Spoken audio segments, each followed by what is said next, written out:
Hello, this is Pammy Joe. This topic has not been too easy to trust God, Hashem, with my mouth, but apparently it's time for him to deal with this on earth. I'm glad. And I want to read something off a video about creation real quick, just to get in the mood here. It's from Job 22:23. If you return to the Almighty, you will be restored. If you remove wickedness far from you, your tent, and assign your nugget to the dust, your gold of Ophir to the rocks in the ravine, then the Almighty will be your gold, the choicest silver for you. Just a minute.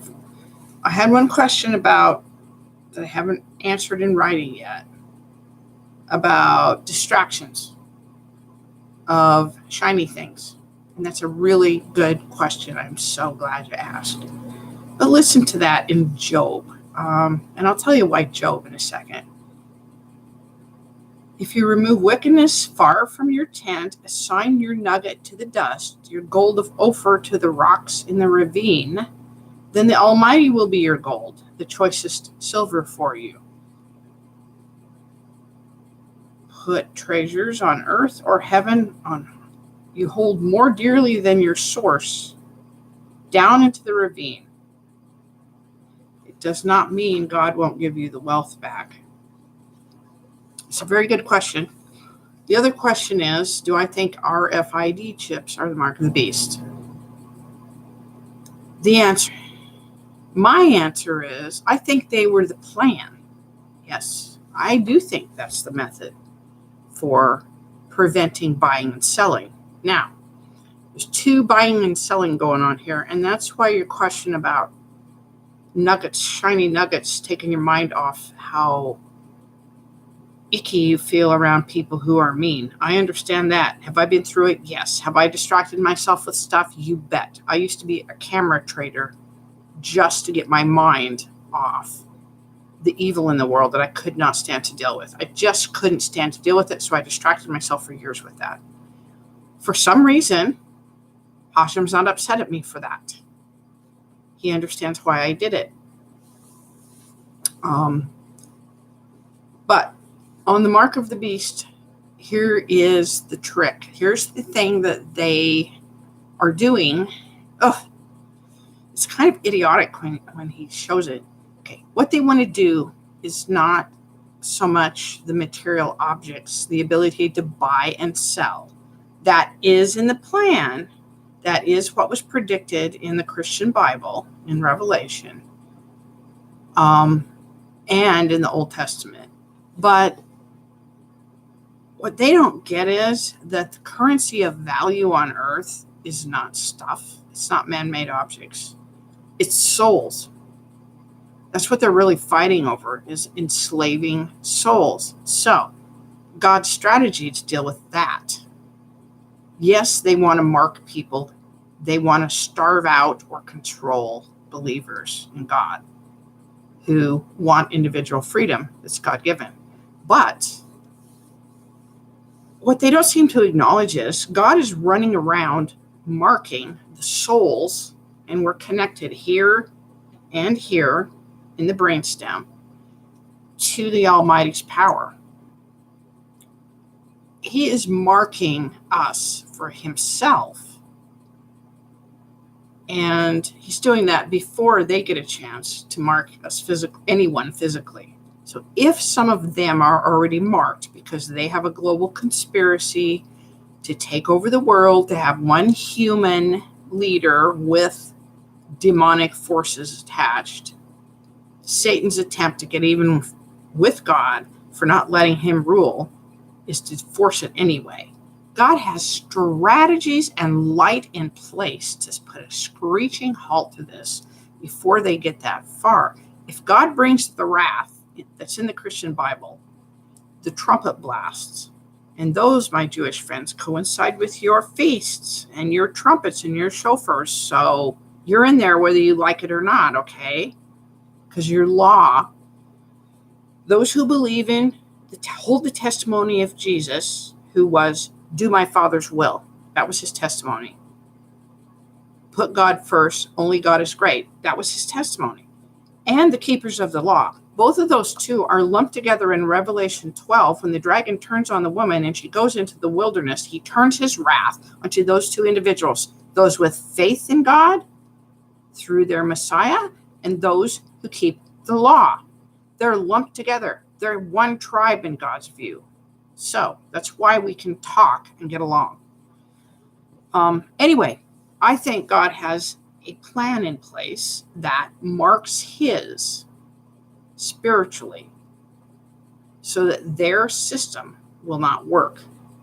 Now, I don't know. Nobody knows exactly how he's going to unfold it. Why? Because it has to be a secret or it won't work. It's a war strategy. You can't just put it out there in open air and have it still be a strategy, because they'll find a way to twist it, to put a fake version of it out there. That's all they know how to do, is fake stuff. They copy stuff. So, in answer to one question, and I'll answer you in writing, yes, I have distracted myself to avoid hearing Hashem's voice, because I questioned why I'm worthy to hear his voice. I questioned why I would be called. I thought I was so far below him that I should not be listening to him. I felt guilty about it. I thought it wasn't really him, or that I'd burn up. I don't know what I thought. But it turned out what I thought was lies implanted by doubts, by the evil side, that says you can't know God. You can't know God. You can't get back and even. God doesn't want you. You're cut off. Only the priests can do it. Only the rabbis can do it. Whatever excuse. You have to go through the Pope. You have to go through your priest. No, that's not the way it works. God divided up his energy, gave it to each living soul, to each living eternal spirit. He wants to connect directly to you. He's not the one avoiding you.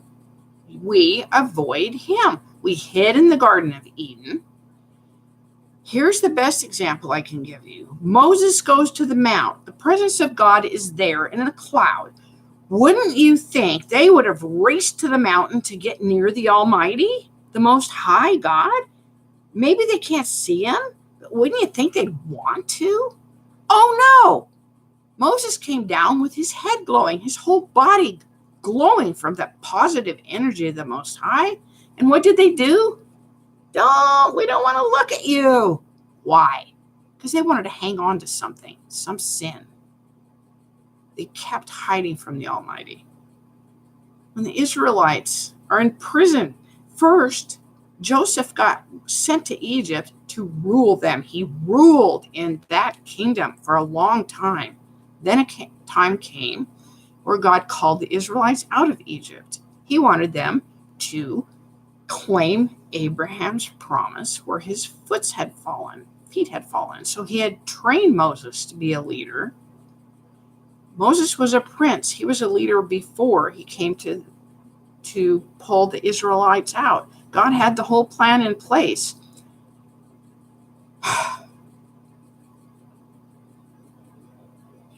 The people really wanted to continue to hide. It was easier to just be slaves and have feed than to tramp across the wilderness for 40 years, no water and no food, supposedly. Plus, there was a great big sea in the way, and they had all these chariots. These guys were going to be on foot walking toward it. It was right there as a barrier. How were they going to get across it? Moses had a staff. Do you know where that staff came from? It came from his great-great-great-great-grandfather, Adam. Adam passed it down to Noah. Noah passed it down to Seth. Seth passed it down to Abraham.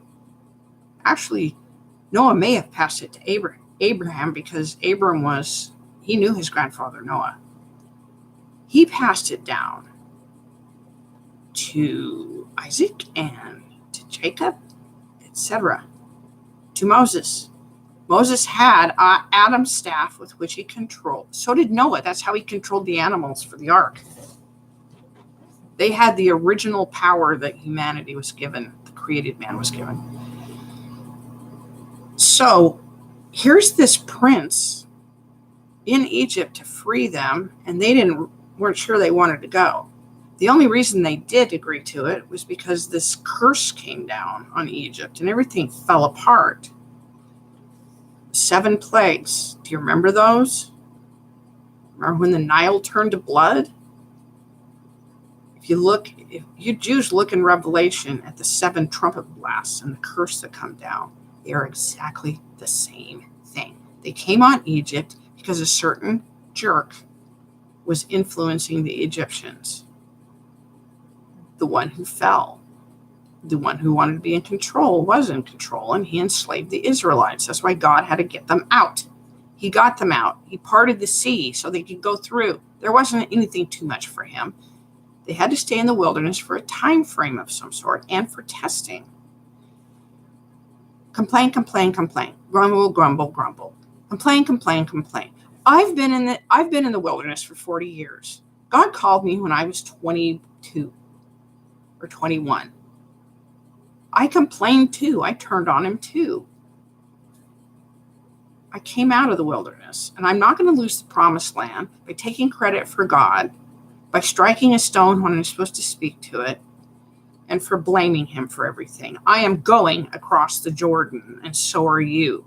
So, the mark of the beast doesn't work on the chosen because we have God's mark on us. They can't even get it in us, whatever it is. And it wouldn't surprise me if it wasn't already in their soul, those who follow the dark one, to where you're worrying about something that we don't have to worry about because there is no way the curse of that God's planning for people who worship that beast, there's no way it's going to hit us. No way. We are protected. You have the mark of the Lamb's blood on you. Otherwise, you wouldn't even ask about it. You wouldn't believe it. You'd be scoffing at it. You wouldn't be asking about it. So you're marked. You're already marked the other way. And in fact, your mark is so strong from God that you could chase the mark off of these other ones. So I don't know what they'll resort to, but I'm not even sure they're going to get that far. I think God's going to take care of it while we're still standing here alive as humans. I really do. But that's just my feeling. Anyway, if you're distracted because you feel alone and you know God's speaking to you and you don't know how to respond, be quiet, shut up, and listen to him.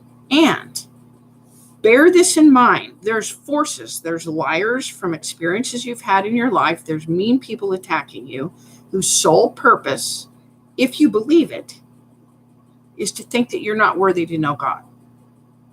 You don't have to be worthy to know God. He made you. He is not requiring worthiness. He is not requiring you to fulfill a law for him to speak to you. What he's requiring you to do is the same thing that the people did, even before Jesus, before redemption, before Lamb's blood, before any of that. Adam believed in God. Eve believed in God. They met him in the garden. They did hide from him like others have. So we have to fight the tendency to hide from God and put ourselves naked in front of him. Expose your soul to him and let him lead you. Let him. Ask him to. Be willing. He will start breaking the blocks down, those mean people that are picking on you and distracting you. Don't focus on what you're doing wrong. Focus on what God is doing right. If you take the focus off the negative, the light shines so much so over time, and it's okay if it takes you time. You're not doing anything wrong. You're in God's perfect divine will. You're doing everything right. Focus on his love and his power and his love for you. Even if you don't believe you're lovable, accept the gift. God can say with a word, I now declare you lovable. Follow me, and you're good enough. In the days of Gideon, they had 20,000, 30,000 people. 20, I think, that God got together. You can check my numbers. He wanted them to defeat a huge, massive enemy. And I've told this in a video before, but so God said, oh, Gideon wanted at least a couple thousand. And God says, no, go down to the water and have them all get a drink. And so they did. 200 of them. Okay, wait. Most of them went down like this and drank. Like dogs. 200 of them lapped it up with their hands. God said, take those 200, we're going to use them for this battle. And it's 10%, 1% of what they were fighting. I don't remember. And the reason is they kept their eyes open. The fact that you're listening to these videos means your eyes are already open or you wouldn't have seen. You wouldn't be drawn to the truth. And this is the word of truth speaking to you. God's truth. You have nothing to worry about because you ask the questions. You ask the right questions. What those questions mean is you're faithing to God. It's a prayer. It's a prayer, and you're reaching out to someone you can relate to ask him, and he knows that. He'll give you answers. The answers won't be through one human, though, because it's important to us not to worship flesh.